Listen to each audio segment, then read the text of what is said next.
यहाँ पे किसी और की कंपनी शो हो रही है, इसको बंद करने के लिए क्या करेंगे, अल्टर F1 और यहाँ से अपन एस प्रेस करेंगे सेलेक्ट करने के लिए। ये अपना स्कूल था, इसको आप सेलेक्ट करके एंटर कर देंगे। ठीक है, अब आपने इसमें कल लास्ट क्लास में जो भी सीखा था, क्या सीखा था वो आपने, मूल्यह्रास लगाना, डेप्रिएशन। ठीक है, तो अपन यहाँ से DAL प्रेस करते हैं और अपन ने किस पे लगाया था वो देखते हैं, फर्नीचर पे लगाया था। ठीक है, आपके इसकी 4 एंट्री होती हैं। क्यों होती हैं, पहले तो आप संपत्ति खरीदेंगे, फर्स्ट एंट्री संपत्ति खरीदने की हो जाएगी। सेकंड क्या होगी, आपके डेट लगाएंगे, उस पर मूल्यह्रास लगाते हैं। फिर थर्ड होती है आप उसको बेच देते हैं। और फोर्थ होती है जितने का आपको लॉस होता है तो लॉस की होगी, प्रॉफिट होता है तो प्रॉफिट की होती है। ठीक है, तो आ गया था आप सभी को, एक बार हम दोबारा रिपीट करवा देते हैं। ठीक है, तो यहाँ से अपन ने और क्या खरीदा है अपन वो देख लेते हैं। कंप्यूटर खरीदा हुआ है, उधार है ये। तो पहले तो आप ये बताइए, आप सभी स्टूडेंट्स को उधार और नगद दोनों टाइप से संपत्ति खरीदना आ गया था। जो भी आप संपत्ति नगद खरीदते हैं तो उसकी एंट्री पेमेंट वाउचर में होती है, और उधार खरीदते हैं तो जनरल वाउचर में होती है। ठीक है, क्लियर था ये तो सभी का। ठीक है, अपन ने यहाँ से कंप्यूटर क्या हुआ है, खरीदा है, तो अपन यहाँ से DAL प्रेस करते हैं, कंप्यूटर की एंट्री चेक करते हैं।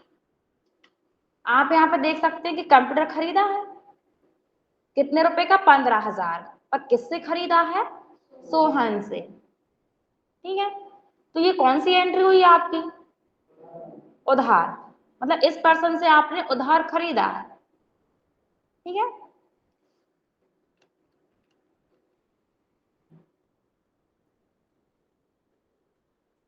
चलिए अब अपन कोई संपत्ति खरीदते हैं पहले तो संपत्ति खरीदने के लिए क्या करेंगे, पहले आप उसका लेजर बनाएंगे। लेजर कैसे बनाते हैं, ALC। तो यहाँ पे क्या ले लें अपन, प्रिंटर ले लेते हैं, एंटर। LI में आप इसका मॉडल नंबर या कंपनी नेम जो भी लिखना चाहते हैं वो लिख सकते हैं, या फिर आप नेम में भी लिख सकते हैं। एंटर करें, अब ये अंडर में कहा जाएगा, फिक्स असेट्स, एंड ये सेव हो गया। अब वाउचर एंट्री करने के लिए भी प्रेस करें। तो बताइए आप उसमें नगद वाली ही करेंगे या उधार वाली करना चाहेंगे, नगद। आप नगद प्रिंटर खरीद रहे हैं, मतलब नगद रुपए देकर, तो किस वाउचर में एंट्री होगी, पेमेंट में। तो यहाँ से आप पेमेंट वाउचर सेलेक्ट करेंगे। बाय में क्या आएगा, संपत्ति का नाम मतलब प्रिंटर, कितने रुपए का आपने प्रिंटर खरीदा है वो अमाउंट आएगी। एंड टू में क्या आ जाएगा, क्यों, क्योंकि आपने नगद खरीदा है इसलिए कैश आ जाएगा। हाँ, लेकिन फिर वो जनरल वाउचर में होती है एंट्री। हाँ, फिर नाम एंट्री वही रहती, बाय में आपका प्रिंटर ही रहता, बस टू में पर्सन का नाम आ जाता और एंट्री नहीं, जिससे अपन ने खरीदा है उसका नाम आता है।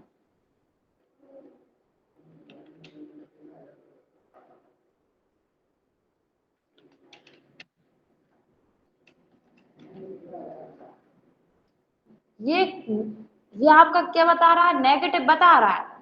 मतलब आपके पास 2,000 कैश तो था, लेकिन आपने खरीदा कितने का है, तो कितने रुपए माइनस में बता रहा है, 13,000। जैसे ही आपके स्कूल में और भी स्टूडेंट आएंगे, एडमिशन लेंगे तो वो फीस देंगे, तो यहाँ पे ये कैश आपका नॉर्मल होता जाएगा जब वो 13,000 टोटल हो जाएगा। तो अभी आपके पास है नहीं है कैश और आप देने चले तो माइनस बता रहा है वो, एंटर कर देंगे।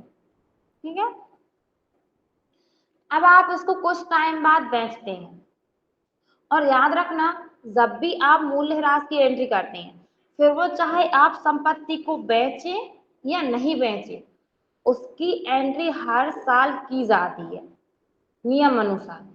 अब आपको पता कैसे चलेगा कि किस संपत्ति पर कितने परसेंट डेप लगता है, मतलब मूल्यह्रास कितने परसेंट आ रहा है, परसेंटेज रहता है उसका।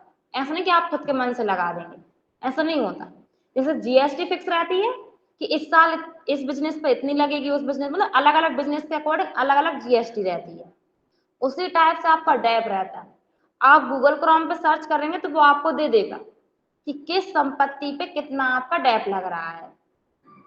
ठीक है, अब यहाँ पे अपन क्या करते हैं, कैलकुलेशन करते हैं। तो इसे अपन मिनिमाइज कर देंगे और एक्सेल ओपन कर लेंगे।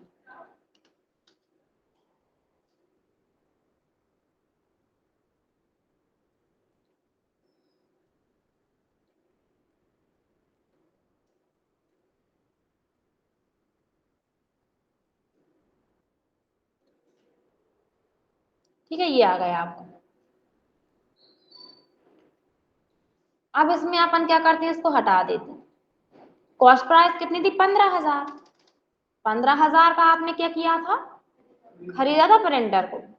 अब वारंटी वारंटी क्या होगी, दोनों होती है, गारंटी भी होती है वारंटी भी होती है। अब आपने जब खरीदा है तो सामने वाले ने अगर आपको दोनों दिया है तो आप इस टाइप से गारंटी वारंटी लिख देंगे, और ओनली साइज उसने वारंटी ही दी है, गारंटी नहीं दी, तो आप यहाँ पे वारंटी अकेला लिख देंगे।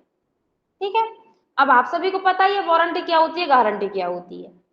तो यहाँ पे आप जितने साल की उसने गारंटी वारंटी दी है आप यहाँ पे वो ईयर लिख देंगे।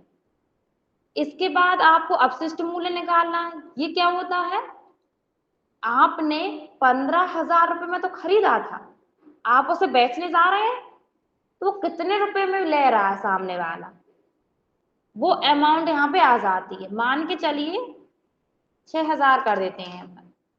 ठीक है, तो टोटल डेप्ट कैसे निकालेंगे, आप इक्वल करेंगे, कॉस्ट प्राइस का सेल एड्रेस लेंगे और माइनस क्या करेंगे, ये एंटर कर देंगे, तो आपको यहाँ पर टोटल डेप आ जाएगा। टोटल डेप के बाद आपको यहाँ पे क्या करना है, पर ईयर डेप निकालना है। तो पर ईयर डेप कैसे निकालेंगे आप, इक्वल टोटल डेप का सेल एड्रेस और डिवाइड किससे करना है, गारंटी वारंटी से, एंटर कर देंगे। एक और तरीका रहता है, इनका शायद आप इनटू करेंगे तो भी सही आ जाएगा, इसका सेल एड्रेस और इनटू इसका सेल एड्रेस, दो टाइप्स के रहते। अभी हमने ये रेट ऑफ डेप नहीं बताया आपको निकालना, ये हम बताएंगे। ठीक है, अभी तो आपका कितने का निकला है, 1 साल का। अब आप पर मंथ का निकालेंगे, तो पर मंथ का निकालने के लिए इक्वल करेंगे पर ईयर डेप का सेल एड्रेस डिवाइड कितने से करेंगे, 12। 1 साल में आपको कितने मंथ होते हैं, फिर आप डे का निकालेंगे इक्वल पर ईयर का सेल एड्रेस डिवाइड कर देंगे जितने आपके 1 साल में डे होते हैं। ठीक है, इस टाइप से आप यहाँ पे निकाल लेंगे। ठीक, अब आपने उस संपत्ति को कितना यूज किया है, तो यहाँ पे अपन क्या लिख देंगे, यूज डे। अपन इसका साइज थोड़ा बड़ा, इस मैडम ने बड़ा कर लेते हैं, इसको मर्ज या अनमर्ज कर देते हैं अपन। यहाँ पे क्या लिख देंगे अपन, यूज डे। ये तो हम बता रहे हैं यूज डे निकालना कि किस टाइप से आप निकालते हैं। अदरवाइज आपको हेडिंग के तौर पर रखना है तो रख सकते हैं यूज डे, नहीं लेना तो नॉर्मली आप यहाँ पे टाइप कर सकते हैं।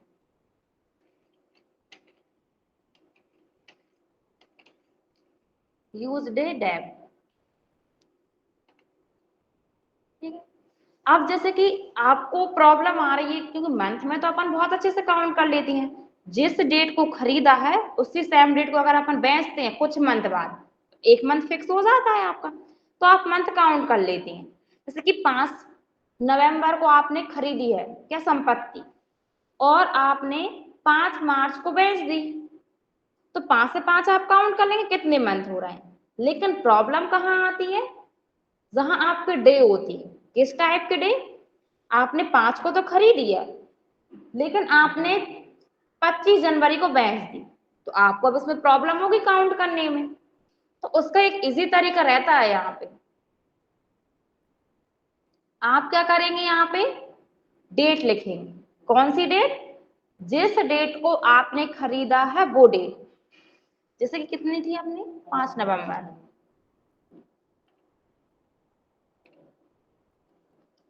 ये लिख दिया, 5 नवंबर को खरीदा आपने, ठीक है। इसके बाद आपने बेचा कब है, 25 जनवरी को, तो यहाँ पे अपन क्या लिख देंगे, 25 जनवरी। नेक्स्ट ईयर लग जाएगी आपकी 2024, आ गया। अब आप यूज डे निकालेंगे तो इक्वल करेंगे आप, जिस डेट को आपने बेचा है वो डेट का सेल एड्रेस माइनस कर देंगे जो डेट आपने खरीदी थी, एंटर कर देंगे, तो 81 दिन होंगे आपके, 81 डेज। अब एक दिन का डेप कितना है, 12, तो 81 का निकाल लेंगे आप। कैसे निकालेंगे, इक्वल पर डे डेप का सेल एड्रेस इनटू जितने दिन आपने उसको यूज किया है, एंटर कर देंगे। तो आपके संपत्ति पे डेप कितना लगेगा, 999, 81 दिन का है ये आपका। जैसे आप यहाँ पर कोई सी डेट चेंजेस करते हैं तो ऑटोमेटिक यहाँ पे डेट चेंज हो जाएंगे, जैसे कि जनवरी की जगह आप यहाँ पे फरवरी कर देते, देखिए 112 आ गए, और फिर आपका यहाँ पे डे भी अमाउंट भी चेंज हो गया, ठीक। ये तो एक शॉर्ट तरीका है इस टाइप से निकालने का, नहीं फिर आपको काउंट करना पड़ता है। और हाँ, कुछ कुछ स्टूडेंट क्या करते हैं, पहले इसका सेल एड्रेस ले लेते हैं फिर इसका लेते हैं, कोई दिक्कत नहीं है, लेकिन बस माइनस में आएगा आपका आंसर, तो आप माइनस नहीं लेंगे, नॉर्मल नंबरिंग लेंगे। जैसे इक्वल किया आपने, इसका सेल एड्रेस लिया, माइनस किया इसको, एंटर करेंगे तो देखिए माइनस में आ रहा है 81, यहाँ पर भी 81 ही है, तो आप माइनस में उसको नहीं लेंगे। तो इसलिए अपन क्या करते हैं, पहले अपन सेलिंग वाली डेट को लेते हैं, माइनस कर देते हैं परचेज वाली डेट को, ठीक है। चलिए इतना कैलकुलेशन आ जाएगा। अब आपको पता करना है कितने परसेंट की दर से लग रहा है ये, तो यहाँ पे अपन निकालते हैं, दो टाइप से होता है इसका तरीका। देखिए फर्स्ट रहता है, अगर आप परसेंटेज के साथ चाहते हैं कि कितना परसेंटेज, मतलब परसेंटेज का साइन लगा हुआ चाहते हैं, तो पहले आप यहाँ से परसेंटेज एक्टिवेट करेंगे, ठीक है। फिर आप क्या करेंगे, इक्वल 1 लिखेंगे और डिवाइड कर देंगे किससे, वारंटी को, और एंटर कर देंगे, आ गए 50%।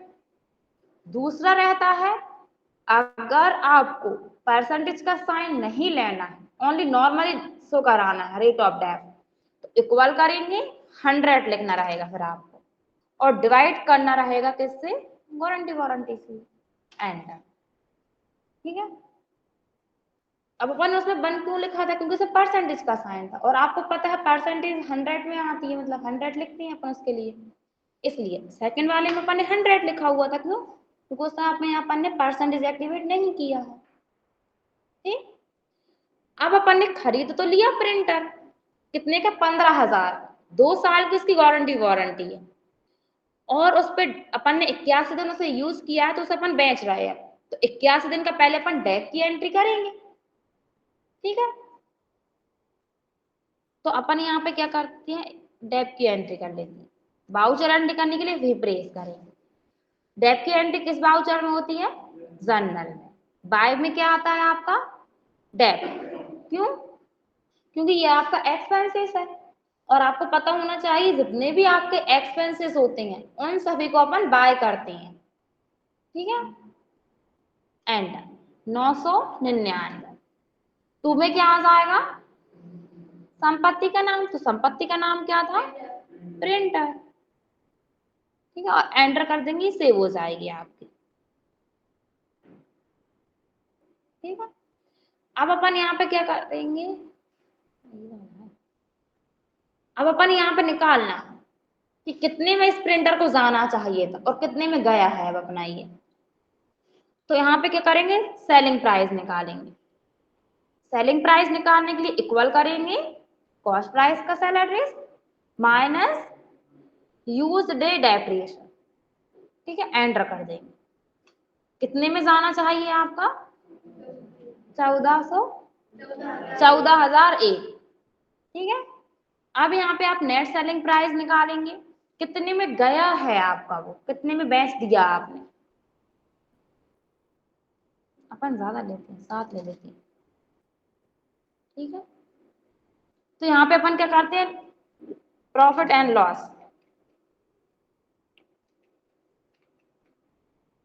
कैसे निकालेंगे, equal net selling price minus selling price, enter.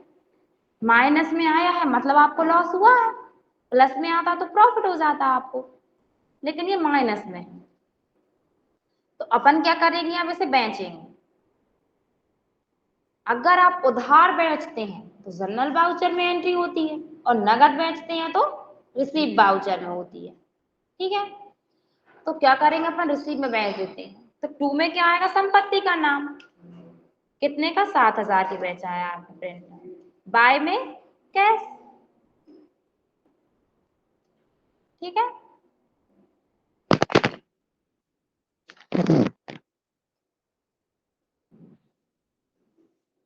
Enter कर देंगे तो ये सेव हो जाएगी। अब इस पे कितने का लॉस हुआ है, लास्ट एंट्री रहेगी लॉस की, लॉस की एंट्री होती है जनरल वाउचर में, तो बाय में आता है आपका प्रॉफिट एंड लॉस, यही था, यही था, एंड टू में आ जाएगा प्रिंट। ठीक है, देखिए जीरो बता रहा है मतलब आपकी एंट्री सही है। ठीक है, अब हम इसमें थोड़ी सी मिस्टेक कर देते हैं, क्या करते हैं वो हमें यहाँ बताते हैं, हम खुद करें नहीं तो आप बोले कि मैडम गलत बता रहे हैं, हम गलत नहीं बता रहे, टू कर देते हैं। तो देखिए यहाँ पे 1 रुपये बता रहा है, 1 रुपये बताए या 50 पैसे बताए या 10 पैसे बताए, वो आपकी एंट्री फिर गलत होती है। एंटर करके हमने इसको सेव भी कर दिया। ठीक है, अब आपको यहाँ पे चेक करना नहीं आ रहा है तो अपन कहाँ से चेक करते हैं, बैलेंस शीट से। बैलेंस शीट के लिए आप बी प्रेस करेंगे और यहाँ पे आप देखेंगे फिक्स असेट्स आ रहा है, असेट्स साइड में, एंटर करेंगे तो यहाँ पे आप देखेंगे प्रिंटर का अमाउंट बता रहा है 1 रुपये, लेकिन अपन ने तो प्रिंटर बेच दिया, उस पर अपन लॉस भी हुआ था, तो मतलब एंट्री आपकी क्या है, गलत है। फिर आप उसको चेक करेंगे और फिर सही करेंगे। अब आपकी एक एंट्री गलत है, लास्ट वाली, अब आपको उसमें सुधार करना है, तो सुधार कैसे करेंगे एंट्री में, वो लेजर में सुधार करते हैं ALE से। वाउचर एंट्री में सुधार करने के लिए DAL, D means display, A means account books, L means ledgers. किसमें हुई है, प्रिंटर में, प्रिंटर को सेलेक्ट करेंगे, एंटर। किस वाले में हुई है आपकी, लास्ट वाली एंट्री में। यहाँ पे एक आना था, हमने 2 लिखा हुआ था, यही थी ना, देखिए 0 बता दिया। अब आप इसको एंटर करके सेव कर देंगे।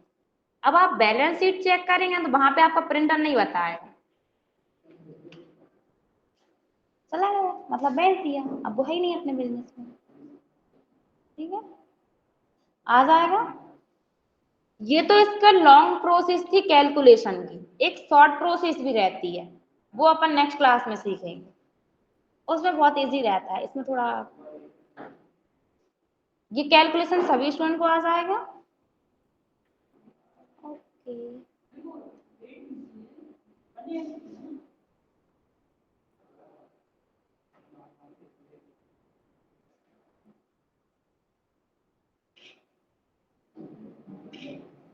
ठीक, कुछ पूछना है।